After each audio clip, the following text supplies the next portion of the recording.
And hello, everybody. We are now live. Good afternoon. It is Thursday afternoon, the 9th of February. Thank you if you are watching live and also if you're watching on demand on my LinkedIn feed. Got a very special guest in the studio that I'm going to chat with in a couple of moments. We're going to be talking about the power of events, and Rick Stainton, who's the co-founder of the Power of Events, and also CEO and founder of Smyle Creative Agency, is joining me today. Before I bring on Rick, I'm going to thank my sponsors as always: Taskforce Group, 19 Group, EF, and also Terrapin. So the sponsors of the Dan Assel Show. And please check out all my content on Dan Assel. So without further ado, I'm going to bring on Rick. How you doing today, Rick? Good afternoon. Good, thanks, Dan. Good. I think we might have a slight delay on the sound, but we'll deal with that nonetheless. So, Rick, to start off with, obviously we've got the Power of Events, which launches next week. For those that aren't aware of yourself, can you just give a brief intro as to who you are, and we'll start with that, sort of your background, please. Yeah, sure. So I co-founded Smyle in 2003-4, which we've managed to build up into a reasonably successful brand experience agency with about 200 full-time staff doing brand experiences all over the world, with a great team. And then during COVID, I sort of instigated a one industry, one voice type initiative to get sort of the industry talking better about collaboration and the campaigns that everyone was trying to sort of get the government engaged with, to support us during those horrible times. And then effectively that sort of created a momentum of collaboration and mindset change, which was really positive as a legacy out of COVID, I think. And a lot of people suggested the big problem was that no one really understood what the events industry was. There's nowhere, one place you can go for existing event professionals or future event professionals. Oh, I'd like to learn about the events industry. It doesn't exist, which is frankly embarrassing and probably a big part of why we're misrepresented, under showcased, undervalued. Bear in mind the massive social and economic impact we have on millions of people's lives every day. So rightfully or wrongfully, stupidly or whatever, I took it upon myself to solve this problem, and went out to now over 1,000 Zoom calls and meetings over the last 12, 18 months, presenting a solution of a platform that engaged the 4 bedrock communities of the power of events in the UK events industry. So we can talk about that in a minute, but basically that's the background.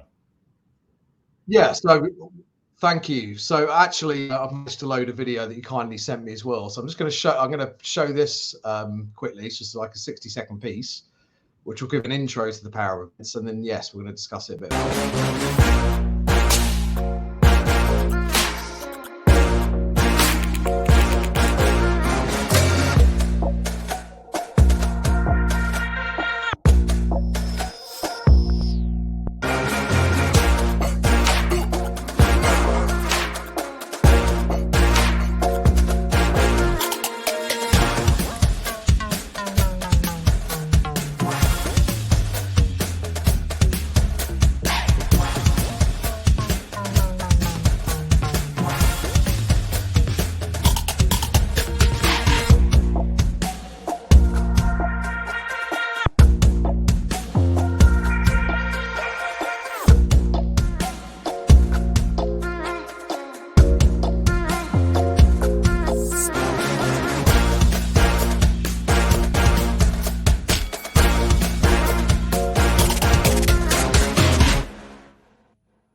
So hopefully that gives everyone a bit of an appreciation. So let's just do more of a bit of a deep dive. You gave how the concept was derived, and obviously a lot of us felt a bit frustrated, specifically with, I guess, the government response. And would you agree that it was because of the sort of different parts of the events industry? Well, I can't. I'm not a lobbyist. I'm not part of an association that has the remit to lobby government. But what I did recognise during COVID was there was a battle of the hashtags, and rightfully, all the different associations representing their sectors trying to grab support and attention from national government, national media to their individual sector, and that's totally the right thing to do. And they did a brilliant job of trying to get that across. What the problem was, as everyone recognised and I think since has accepted, is that they weren't working together. So unlike other industries that had their ducks in a row, their data all sorted, their contacts directed like a big rocket in one hit at the right people in government or the national media, we had many different associations and other industry leaders brilliantly targeting different areas of government at the same time with different campaigns, with different data, with similar asks. And you can imagine these civil servants who are under the cosh and ministers didn't know, which one to properly engage with. And I'm not dissing any of their work. They all did really hard work in very difficult circumstances to get great discussions and attention to our sector. But unfortunately, the outcome and result was not what we all wanted. But that's the past. That's sort of relevant but irrelevant. I mean, I was fortunate enough to sit down with Kemi Badenoch on Monday in the Houses of Parliament in her office on a one-to-one when she was Trade Secretary, now Business Secretary, because that's how quickly things move these days. And I just basically sat down with her and said, and the reason I did this, not because I was lobbying her, she's my local MP, so I was actually talking about some other stuff, but I took that opportunity to say, do you know the size of the UK events industry? Do you know how we influence millions of people's lives every day? Do you know how many people are employed in it? Do you know the export value? And, she didn't. And she admitted she didn't. And is that her fault? Is that our fault? For me, if you get your internal organization, your internal industry in a certain position fit for purpose, you can then project it externally. You can't do it the other way around. So the mission of the Power Events is just to try and help that, facilitate that understanding of what we are, how we add value to people's lives, what circular economic contribution there is, and as importantly, attract the best future talent. So they have somewhere to go to find out about the breadth of opportunity in one place, all those different communities and opportunities in one place, easily accessible. Sure. And people can leverage that, whatever remit they have. So it's quite interesting. You said you obviously sat with your local MP, and we all see when future prime ministers and elections come, up things, and they lobby for votes, and they use events to do that. Rishi Sunak specifically, and obviously Liz Truss, they were campaigning like the clappers at events. So it always amazed me and others that when you said, well, they're not quite sure what the events industry is, they use it when they need it. So hopefully the penny has dropped in that respect. Well, I don't think that just talk to me about. Sorry, Dan. I was going to say that the big point I was going to say is it's not so much about any individual minister or any individual government department. The Power Events is not about lobbying government. It's nothing to do with that. We are just trying to facilitate a weapon and tools that those who have the remit to target Treasury, BEIS, DCMS, whoever, or those targeting national media, particularly in the trade press, a portal and a map that they can engage with and understand, because they don't, but also the data to back that up. If we can offer them better ways of collating that and facilitating it, they then have a stronger, I suppose, approach and a more aligned approach for whatever remit they have. We're more about positivity around the Power Events and bigging it up rather than lobbying or anything like that. And that's why I bring in the future generation, because that's so important that we attract the best talent out of other industries, or when they're considering schools, college, university leaving, that they see the breadth of opportunity in one place, easy accessible, and all those communities they can engage with to learn and see that it's not just, either just one sector or one type of event. And as I understand it, it represents 7 target groups across all 4 nations. Mm-hmm. Can you how did you derive those? How did you put those, come up with those and those pods? Yeah, because would have been quite a tricky thing to do. It was a fun game of let's attack the traditional mindset. Let's have that board game. I mean, look, I'm not going to apologize for the fact that this is embarrassing for the whole industry, that we can't even define what we are, and that's got to be where you start, the base level of which sectors are we. And there's always a few nuances and grey areas, but the way I approached it is I've formed a task force of about 30 odd industry leaders / mostly the heads of the key associations representing what I thought were the sort of the key sectors. So, you've got sort of weddings and private parties, exhibitions and congress, business and brand experiences, live music and live performances, outdoor events and festivals, and sort of public sector, third sector. So, I got those association heads. I didn't just come up with these myself. I asked them by putting out there a draft form, and would they all buy into it and feel that it was inclusive and representative. And from a Four Nations perspective, the first people I ever presented anything to was the director of ASM Global and Visit Scotland up in Edinburgh. I purposely flew up to them in November, December 21, and I wanted to get them to feel that there wasn't some South London centric orientated thing. I wanted their buy-in first, and then I took it around the country afterwards. So, and we have those representatives across the visits throughout the UK supporting us as well, which is fantastic. So I've basically taken this on. I've taken the industry, the Taskforce Action Groups on a journey. So it's designed by the industry for the industry, not the Rick Stainton show or anything. Sure. So I'm quite confident that the vast majority of industries or sectors or communities have had an opportunity to review stuff on an ongoing basis. And we spent the year giving the understanding of the wireframe, what the platform will look like, the designs, the rationale behind it, and take them with us on the journey so they can give their input and feedback all the time. That's how it's best works. So there's a buy-in, there's a sense of ownership over it as well. Sure. And as you said, you're working in conjunct partnership with lots of those major organizations that serve those industry subsets. Can you just bring to life maybe a few of them, some of the organizations you're working with and how you're working with them? Well, see, this is the thing. There's two sectors to the platform. We're showcasing the 7 sectors, an overview description, little videos, an understanding of what they are, because you might in your own individual sector know what you're about. I think the vast majority of the supply chain work across most sectors, but external stakeholders, new event professionals, future event talent, government, media, don't know what these 7 sectors are. And I think there's an education piece there. But the bulk of the platform is the foundation showcases, the profiles of the bedrock of our industry, which we put into 4 categories. The industry media. So we've got 14 of the main industry titles.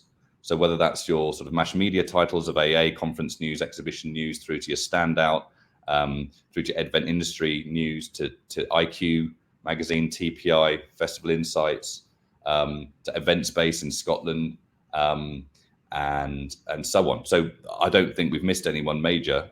We've got 14 of them now, and that's unprecedented to have them all collaborate together. So they're all profiled with some of their news articles as well. And their calendar of events will be in a big events calendar. We've almost like 100 events, industry events now, the conferences, the awards, all in one place so you can see them all. We've got 25, 30 of the main trade associations all on board, which again, for them all to collaborate under one banner. So that's live in the music sector, that's the EIF and NOAA in the outdoor events and festival space, sort of UK events and the EVCOMs and PCMAs in the corporate space. You've got the AEO, ESSA, AEV in the exhibition space. And you've got NTIA from the Nighttime Industry Association, UK CMA and security. I could go on, but you get it. There's not a lot missing, which is great. I'm sure there are a few, but for them all to buy into it and be profiled is unprecedented. Then the third, probably for me, one of the most important categories is the support organizations. So those that are covering best practice in skills, sustainability, DEI, welfare.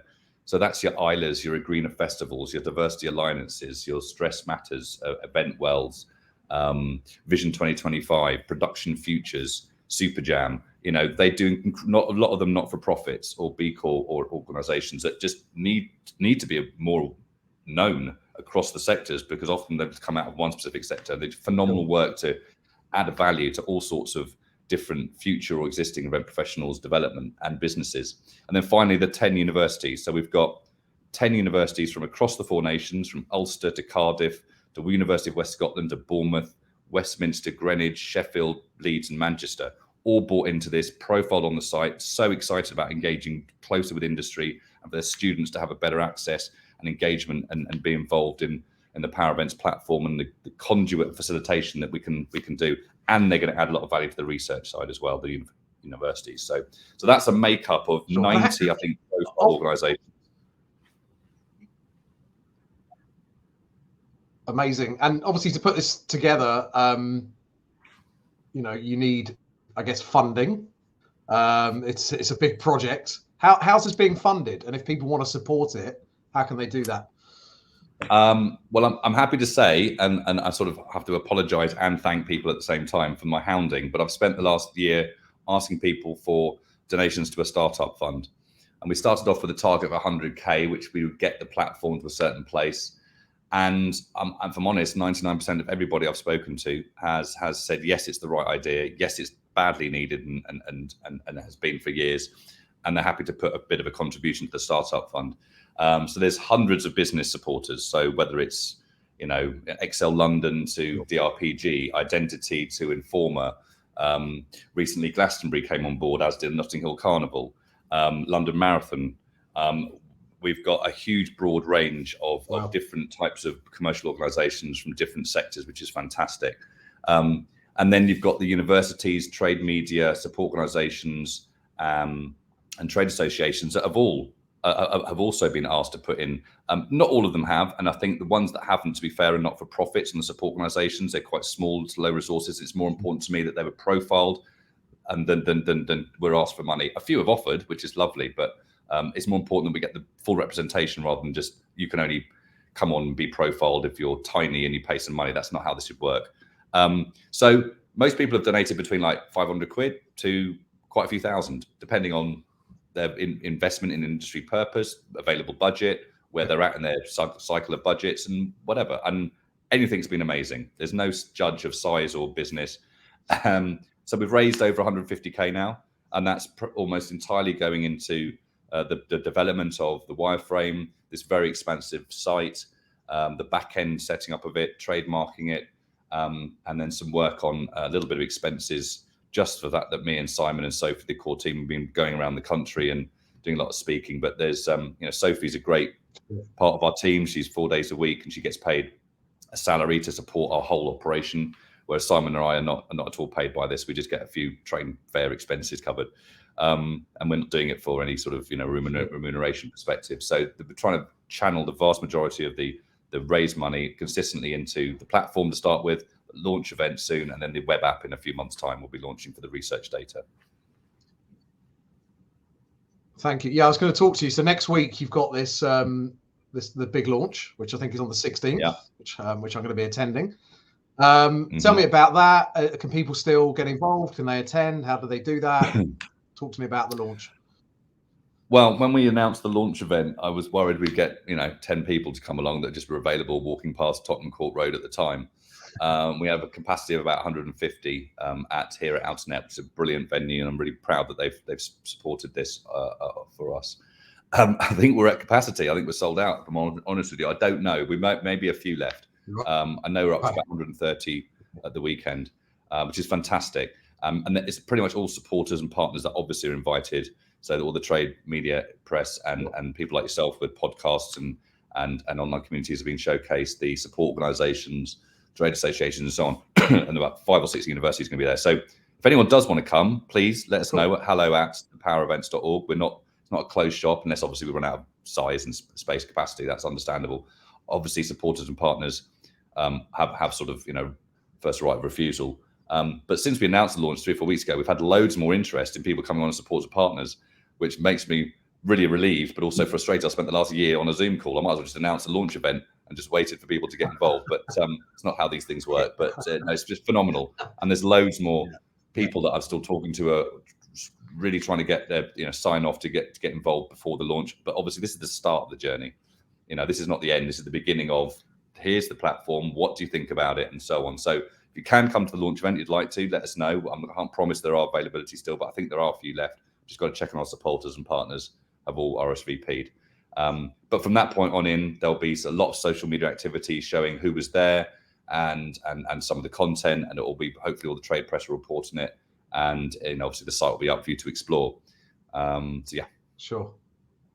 Okay, and then finally, in terms of future, you touched upon it then, and you've mentioned it when I spoke to you before. Phase is the development and launch of an insight app. Can you tell us about that? I mean, there's great having the content, the overview, the map of the industry, but it really doesn't mean a lot unless you've got it backed up with some clear data. And obviously, as I said at the beginning, consistent measurement indicators across our sectors of our size of our industry, employment value, export value, GDP contribution, the demographics, from underrepresented backgrounds to different regions and the makeup. We just need that. it backs up a lot of the ability to attract talent, and for schools and colleges and universities to talk to students about the breadth of opportunity and back it up with data.